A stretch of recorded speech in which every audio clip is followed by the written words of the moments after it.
How to install WhatsApp for Android devices. Start by opening the store on your device. I have Google Play, so press the play icon as below.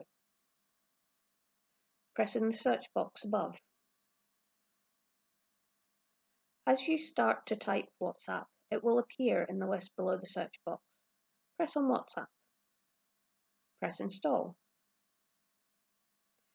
You will see the circle above fill up clockwise. This may take a few minutes depending on your connection. Congratulations, you've installed WhatsApp. Press Open. Press on the Privacy Policy and Terms of Service to read them prior to pressing Agree and Continue. Enter your mobile number and press Next. Press OK when asked to verify your mobile number. You will see this screen until the text message is received with the verification code. Once the text is received, it will automatically be detected and you'll see the below.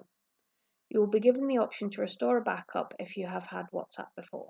Click Not Now if this is the first time. On the screen you should add your name and, if you like, a photo. You now have WhatsApp set up. Press on the green circle to start a message and you'll be asked to accept, allow access to your contacts, which you should do.